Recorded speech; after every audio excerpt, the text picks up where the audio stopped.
ce soir avec Daniel Riolo et François Manardo. L'after sur RMC à la radio, sur BFM Sport à la télé, où vous cliquez sur rmcsport.fr, vous cliquez sur l'after, vous avez le son et l'image. On débrief bien évidemment. Ça se passe bien la qualification.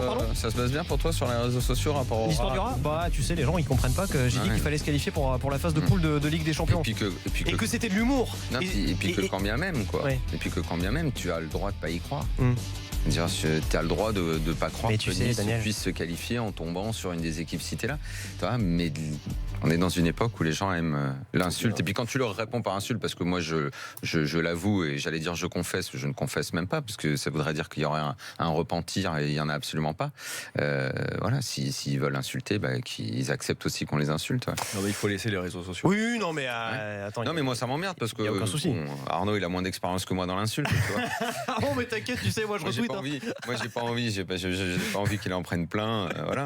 C'est pas grave. Tu as le droit de ne pas croire à leur qualif et surtout les gens ont le droit d'écouter que tu avais dit que c'était après le play-off. Et puis surtout les gens ont le droit d'entendre aussi que quand je commence mon avis tranché hier, j'ai dit j'espère de tout cœur que Nice va se qualifier pour cette Ligue des Champions. Pas espérer qu'il se qualifie, c'est pas ton métier d'espérer que Nice se qualifie ou pas. Et tu as le droit de pas y croire. Moi les insultes, le seul truc qui m'emmerde c'est les fautes d'orthographe. Bon là t'aurais tiens, pu dire ça, que tu vas te faire insulter sans faute. Là c'est sûr. Tiens, sur le hashtag RMC Live, on salue les performances d'Arnaud Souquet en disant il y a 2 ans il joue encore au Port-et-Survie. C'est vrai que c'est un joueur qui a une trajectoire assez. Il n'y a pas que lui, il y a Pierre Lesmelou aussi qui jouait au Cap Ferré, je crois, qui était il était titulaire avec on a Lucien Favre, l'entraîneur niçois après la qualification niçoise. Encore une fois, c'est un truc fantastique quoi. Surtout après le match aller, on fait un. Je pense que beaucoup de monde a dit ça va être difficile et puis finalement on se qualifie. Mais c'est vrai que on a du boulot quoi. On a du boulot dans le rythme, dans la prise de balle, la technique, etc., etc. Beaucoup de travail. Parce que ça aurait pu être autre ce soir, faut bien le dire. Mais on a passé, quoi. Alors ça va nous booster un peu et puis ça fait du bien, quoi. Ah ouais, définitivement. Ouais, voilà. Mais voilà, on se réjouit du tirage, quand même, qui a lieu demain. Il ne faut pas oublier qu'entre-temps, le championnat reprend très vite, notamment à Saint-Etienne. Et puis voilà, après c'est parti, la saison est lancée comme ça. Voilà, première action de Lucien Favre, l'entraîneur de l'OGC Nice sur RMC BFM Sport dans chez lui, beaucoup de justesse et beaucoup de lucidité. Il l'a dit. Il reconnaît. Ça aurait pu être autre chose. Ils sont en dessous de l'Ajax dans le rythme, dans le jeu. Le fait qu'ils s'en sortent comme ça, c'est tout à leur honneur parce que ils ont su résister et profiter des largesses de l'Ajax en fin de rencontre. Mais comme le dit Lucien Favre lui-même, évidemment que le scénar peut être totalement différent s'il n'égalise pas et on n'a rien à dire. L'Ajax mérite largement sa qualif. Tant mieux qu'il le fasse. Nice. Oui, t'as dit l'Ajax. Oui, donc l'Ajax aurait mérité sa qualif si le petit machin comme Vincent Marcel n'avait pas égalisé sur ce geste improbable et magnifique de série. Mais en plus, il fait la talonnade pour recentrer. Je ne crois pas qu'à ce moment-là, il voit que le petit Vincent Marcel arrive. L'action, elle est très belle, comme celle du premier but d'ailleurs. L'action du premier but niçois est somptueuse. Mais entre ces deux-là, Lucien Favre, comme nous, il a vu que son équipe s'est fait manger et dans le rythme et dans le jeu, dans les enchaînements. Qu'il s'en sorte, c'est très bien, c'est ce qu'il a dit, Lucien Favre. Maintenant, il faut passer à autre chose et il faut essayer. Alors, je ne sais pas quand il dit. Tiens, on le réécoute justement, Lucien Favre, l'entraîneur niçois. C'est un jeune qui est formé à Nice depuis des années à Nice et puis qui met le 2-2 en Champions League, c'est extraordinaire. On parle évidemment de Vincent Marcel. Pour lui, ça va aussi le booster au niveau de la confiance. Et c'est pas seulement bon pour l'équipe, c'est bon aussi pour lui et ça compte, quoi. Voilà. Qui dit il faut qu'on progresse dans le rythme. Le jeu d'Insois, on le connaît et tout, c'est plutôt bien. Non, mais dans le rythme, tu passes quand même grosso modo 70 minutes à. Mais je sais ce que ça veut dire, progresser dans le rythme, mais je sais pas comment on fait. Parce que là, ils ont fait leur préparation. Parce que tu vois. Pouvoir être au pressing plus longtemps dans un match, voilà, c'est ça, c'est courir plus vite, plus longtemps. Je veux dire, soit il va leur mettre en tête qu'il faut qu'ils les fassent ces efforts-là, parce que je pense que si les mecs de l'Ajax ont la capacité à le faire, il n'y a aucune raison que les Niçois n'aient pas cette capacité-là. Alors, tiens, une dernière réponse de Favre, si tu veux bien, Daniel Riolo. Il va falloir dernière réponse de Lucien Favre. On a cru que c'était on était là, on a marqué, on avait fait le plus dur, mais alors là, c'est une grosse erreur contre une équipe comme ça. comme toutes les équipes d'ailleurs, on ne peut pas se relâcher d'un pouce. Mais on a tenu, c'est dur, vous prenez le 1, après on recommence le 2-1, etc. Puis après c'était une déferlante des moments, et là il faut rester calme, il faut que l'équipe reste solidaire, parce qu'on le sait, 2-1 c'est 2-1, ils auraient pu mettre le 3-1, mais nous on a eu quand même quelques occasions en contre, quelques fois. Première mi-temps, deuxième mi-temps aussi, on a eu quelques trucs où on pouvait faire mieux, je trouve. Mais il fallait absolument rester à 2-1, si on prend le 3-1 comme je l'ai dit avant, c'est fini quoi. Donc on savait qu'à 2-1, tout était encore possible, qu'eux, ils allaient commencer à se poser des questions. On s'est dit, voilà, ils se sont peut-être dit si on prend un but, ils ont peut-être douté un petit peu, puis on l'a mis le 2-2. Donc toujours l'espoir, pourquoi on s'est qualifié, c'est parce qu'on est resté très très solide, très compact, puis on a toujours cru que c'était possible de marquer des buts à l'Ajax, quoi. D'ailleurs, il fait bien de parler de la situation du 2-1. À ce moment-là, l'Ajax continue à beaucoup attaquer. T'es plus proche du 3-1 que du 2-2. Moi, je ne vais pas reprocher une équipe d'attaquer parce que le foot que j'aime, c'est ça. Mais sur un match de Coupe d'Europe comme ça, quand tu es une équipe jeune, à un moment, si tu temporises, ça fait aussi partie de la gestion d'un match. Ouais. Tu as quand même le droit. Seulement, savent-ils le faire? Le dos rond. Tu sais pas faire. Et oui, c'est ça le problème, c'est que t'as peut-être pas assez d'expérience pour savoir le faire. Vous avez absolument raison. L'Ajax aurait pu également, à ce moment-là, peut-être non seulement faire ça et gérer la rencontre, laisser venir un petit peu les Niçois, et ils auraient pu les planter en contre parce qu'ils savent le faire et qu'ils sortent très vite en contre et qu'ils sont bons. Ils ont eu quand même à 2-1. Alors j'ai beau dire que j'adore cette équipe de l'Ajax, ça fait toujours partie des défauts de la jeunesse de cette équipe, mais ils gèrent pas bien le match non plus. Ils gèrent pas bien le match, les petits Hollandais. Sur un de tes points où tu mets en exergue Série, j'ai trouvé que dans cette période, au cœur de la deuxième période, justement, Favre en parlait des déferlantes néerlandaises. Quand Nice avait la récupération du ballon, je trouvais que Série était soit trop tard, soit trop tôt dans les transmissions, alors que c'est à lui, et il a le bagage pour temporiser et faire ressortir le bloc. Là, il a eu un coup de moins bien. Franchement, il peut pas tout faire. Moi, j'ai très très bien. J'ai beaucoup de choses. J'ai vu comme toi. Sur les deux matchs. J'ai vu comme toi les ballons perdus. L'année dernière aussi. Il y avait pas mal de matchs où il était excellent, et à l'intérieur de ces matchs excellents, il perdait des ballons qui coûtaient cher. C'est vrai. Il a ça dans son jeu. Maintenant, soit il va falloir qu'il gère mieux ses efforts parce qu'il en fait tellement que je pense que c'est peut-être à cause de ça que parfois il perd des ballons qui sont un petit peu chauds. Soit au milieu, il va lui falloir des mecs qui courent autant que lui et qui en font autant que lui. Ça, je ne sais pas si Nice a ça en boutique, parce que Série, il se démultiplie. Oui. Au bout d'un moment, ça peut occasionner des pertes de balles dangereuses. Mais malgré tout, c'est un patron. Et lui, on n'a pas parlé de Dante. Mais Dante, il a fait des montées, Dante, il a été très très présent dans l'impact. Même le Marchand, la charnière centrale, elle a quand même tenu le coup quand il y avait les déferlantes dont parle Lucien Favre. Toujours bon par rapport à. Et puis c'est absolument pas de leur faute si jamais pour le deuxième but par exemple, c'est ça qui est fautif sur le deuxième but de la tête de l'Ajax. Par rapport maintenant à l'homme à tout faire Série, là il jouait à 2. Au moment où ils récupéreront Cyprien en début d'année 2018, s'il reste à 2, c'est dans longtemps quand même. Ça va faire quelques temps. S'il reste à 2, c'est Cyprien normalement qui va jouer un peu plutôt le rôle du 8, et il y aura quand même Série qui aura beaucoup de boulot. S'il repasse à 3, je pense que tu vois Série plus reposer sur les deux. Qu'est-ce que vous avez pensé de comment on dit, Sarrafi, c'est dommage qu'il se blesse parce qu'il fait franchement quand même il est blessé. Et alors il sort cheville du coup. Cheville, parce qu'on le voit sur une course où il est au duel avec un défenseur néerlandais. Il fait mal tout seul. Son pied se tord.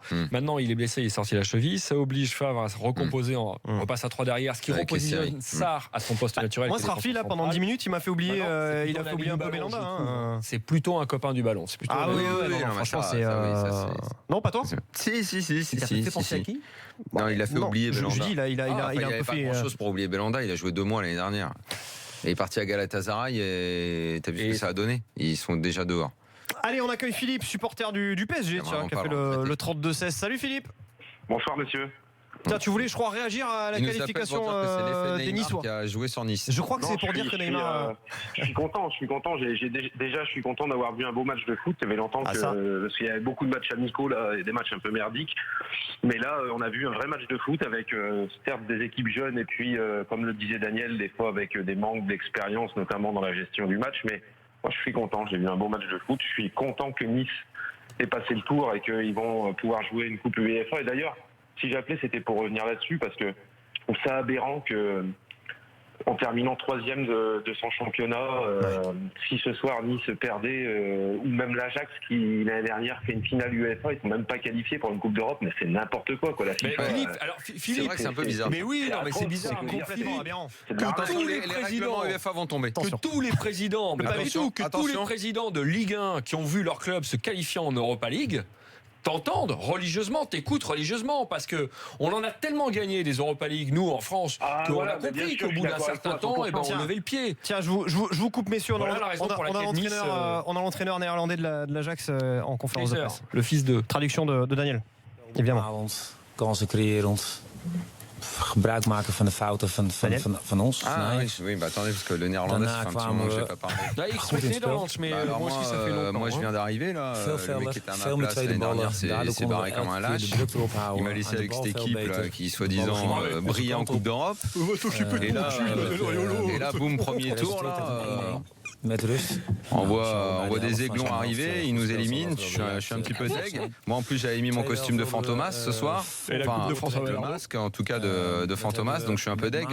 Pourquoi on prend Kaiser? Bon, voilà. Pour la traduction. Le fils de Pete. Voilà tout ce qu'on peut dire. Marcel Kaiser, le fils de Pete Kaiser. Pour ceux qui s'en souviennent. Tiens Philippe, je te redonne la parole. Non mais je suis d'accord avec toi plus sérieusement. C'est aberrant, c'est complètement aberrant. C'est la faute des clubs français, c'est notre faute. Attends, laisse parler Philippe, s'il te plaît François. Franchement, la 3e place du championnat, c'est une grosse arnaque. C'est de la merde. Moi, je vous le dis avec les mots crus, c'est de la grosse merde.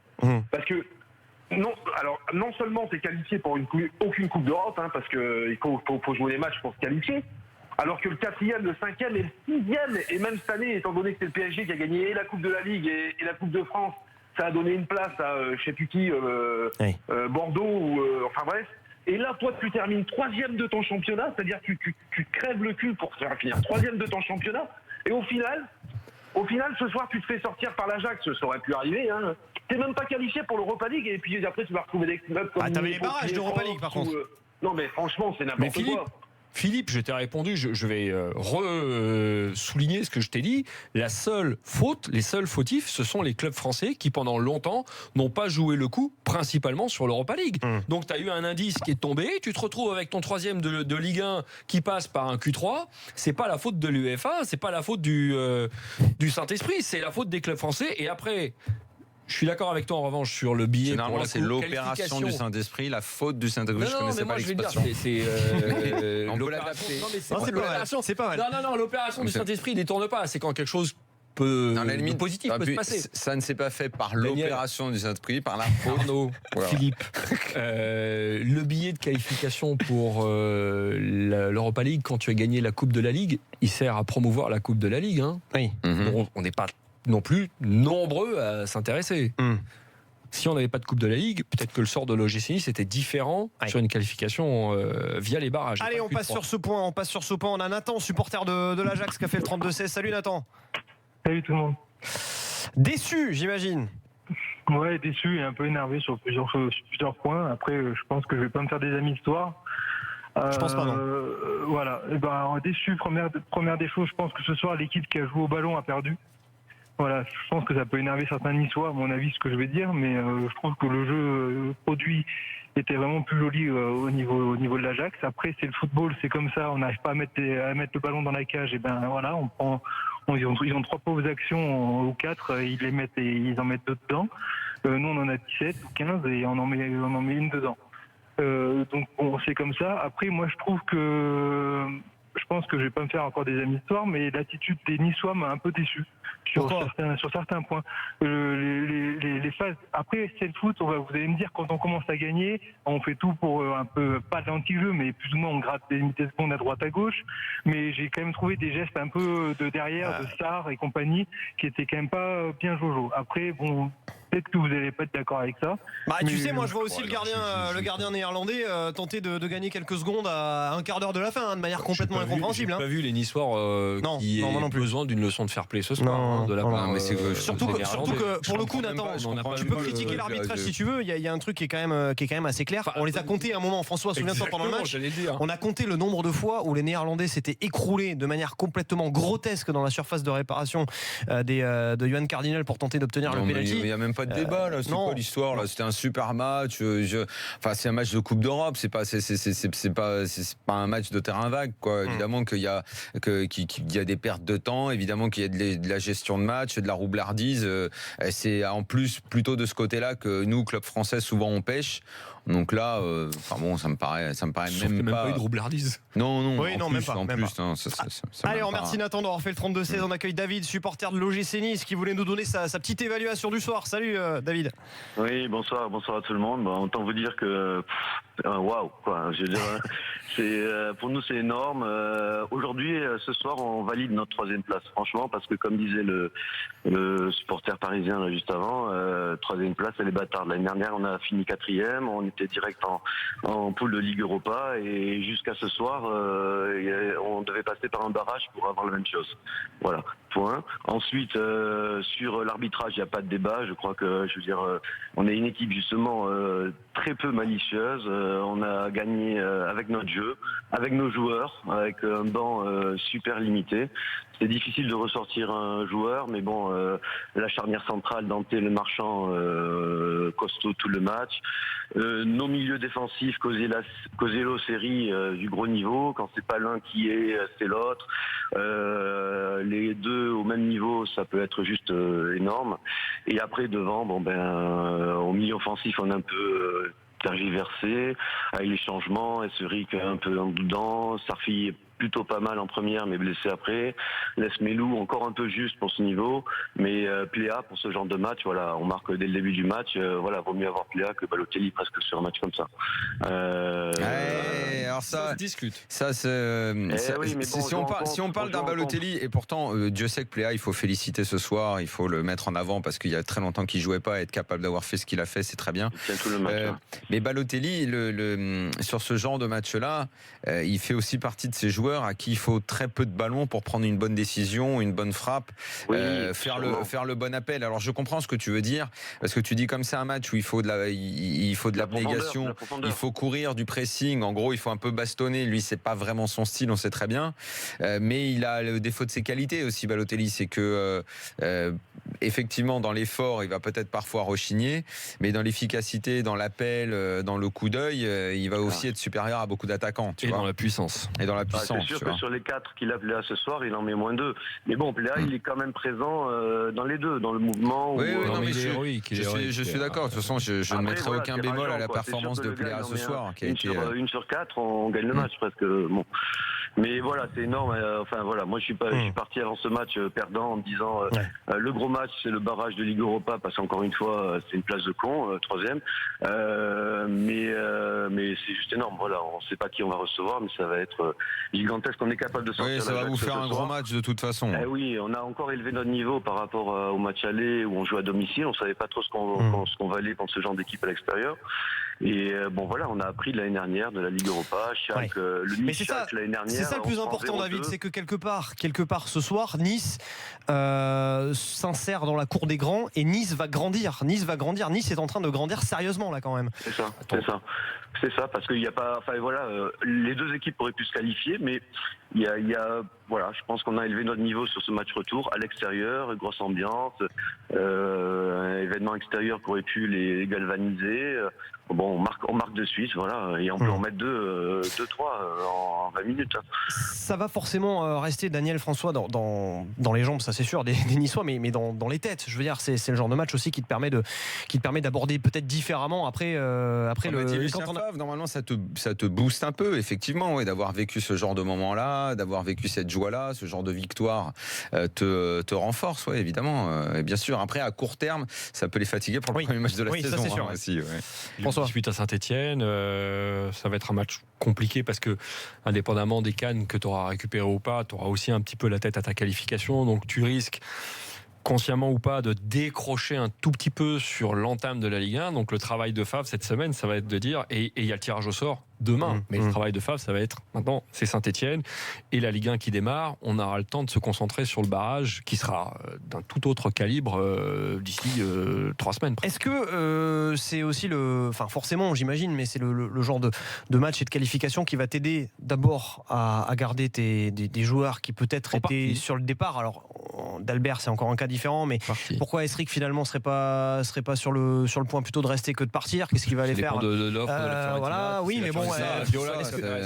C'est combien d'oseilles tu mets sur la table, et Jean-Pierre River est le joueur. Oui, mais enfin Jean-Pierre River, il a plutôt une gestion. S'il y a du Schneider qui vient prendre la place des séries. Non, mais je pense que là, ils vont être très pragmatiques. Ils vont voir.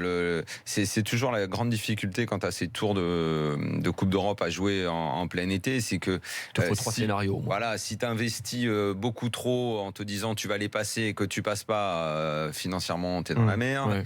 Ouais. Il faut quand même continuer à faire ton mercato parce que tu as ces échéances-là, plus le championnat qui reprend. C'est des périodes qui sont très compliquées et qui demandent beaucoup de bon sens et qui demandent de faire les bons choix. Et effectivement, c'est compliqué. Maintenant, savoir de quelle façon ça va être orchestré du côté de Nice, ça, franchement, je ne sais pas du tout. Juste un petit rappel par rapport au Q3 dont on a parlé jusqu'à ce soir, puisque c'est terminé. La saison prochaine, il n'y aura plus pour les clubs français. On passera directement en play-off. Donc, si ça avait été un Nice, Ajax Amsterdam qui va aller en play-off, l'OGC Nice, c'est difficile presque quand tu le dis d'y croire, mais aurait été qualifié pour la phase de poule de la Ligue des Champions. Tiens, il y a Hakim qui a fait le 32-16, supporter de la Saint-Etienne. Salut Hakim.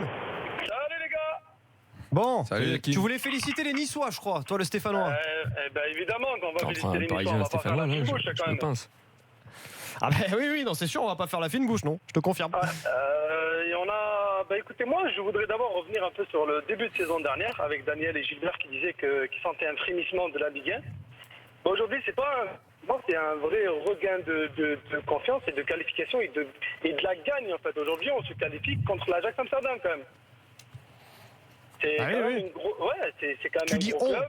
T'es supporter niçois aussi ou quoi? Non, là il parlait au nom du foot français là. Voilà, exactement. Voilà, je parlais au nom du foot en France. Voilà, en général. C'est beau, on a des Neymar, on a des Monaco qui se qualifient, qui font des demi-finales, on a des Kylian Mbappé qui valent 180 millions, il y a des Neymar qui viennent. Voilà, aujourd'hui il y a un renouveau du football français. Et moi, ce que je voudrais dire, c'est que tout simplement, Nice, elle me fait rêver. C'est une équipe, à chaque fois que je la vois jouer, depuis l'année dernière, depuis qu'il y a Lucien Favre, je me régale. Ah oui. Que ce soit contre des équipes en Ligue 1, que ce soit en Europa League. Bon, l'année dernière, en Europa League, ça n'a pas trop été ça quand même. Mais à chaque fois que je la vois, cette équipe, elle me donne envie, elle me fait rêver. Mais parce qu'elle fait, Hakim, parce qu'elle fait quelque chose de simple. C'est quand tu la regardes au minimum, je dis au minimum, elle donne tout. Et elle a un très bon état d'esprit, elle essaye de jouer au foot. Alors que pendant des années, les années d'avant, le frémissement dont tu parlais et qui semble vouloir se confirmer, il y a un paquet de matchs de foot qu'on regardait avec des équipes françaises où tu te disais, mais est-ce qu'ils ont réellement envie de jouer? Il y avait, c'est marrant comme en plus ça va vraiment très vite dans le foot, c'est qu'il y a encore 3 ans, n'importe quel joueur de Ligue 1 ne pensait qu'à une chose, c'est à se barrer. Immédiatement. Oui. C'était, on est en gros en salle de transit en Ligue 1. La moindre opportunité, on va s'en aller, même si c'est en 2e division en Angleterre. Oui. Là, il y a un regain d'intérêt. Bon, même si ça n'empêche pas certains de se barrer en 2e division en Angleterre. Oui, mais ça permet à d'autres mecs de venir. Il y a une autre mentalité, il y a un nouveau souffle. Évidemment, je crois que l'arrivée des coachs étrangers a beaucoup contribué à ça. On a remis tout le monde au travail. Il y a eu un nouveau président aussi à la LFP. Il y a un nouveau DG plutôt, il faut dire. Il y a eu énormément de choses et tout ça finalement s'est fait en très peu de temps, une sorte de changement de mentalité. Il n'y a pas eu besoin d'années de travail derrière parce qu'on était limite au Moyen-Âge il y a 2 ans à la même époque et depuis l'été dernier on est entré dans une forme de renaissance. Je trouve que finalement, il en fallait pas tant que ça. Depuis le temps que nous, on réclamait tous ces changements en Ligue 1, ça voulait dire quoi? Simplement une ouverture un peu sur l'étranger? Simplement des présidents qui me disent aux entraîneurs, vous allez me faire bosser les joueurs? Parce que c'est que ça. Vous allez enfin tout simplement vous mettre à jouer, à vous défoncer, à faire ce pourquoi vous êtes payé. C'est le minimum en sport.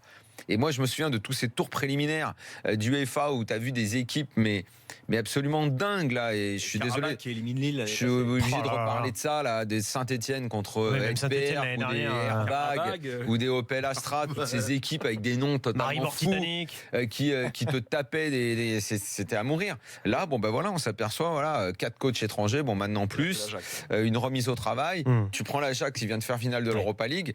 Une équipe très jeune, mais il fallait quand même la sortir. Et on se souvient qu'il y a à peine 4 mois, Lyon est tombé en aller-retour contre cette équipe-là, qui était peut-être plus forte puisqu'elle a perdu quelques éléments. Et bien voilà, Nice vient d'éliminer cette équipe ce soir. C'est très positif pour notre foot. Pas un vécu en Coupe d'Europe qui lui aurait permis un petit peu de se dire, bon, avec les joueurs qui sont des briscards, quelle expérience. Non. Après, l'année dernière, on avait 3 clubs en phase de poule de la Ligue des Champions. On avait Paris, Lyon et Monaco.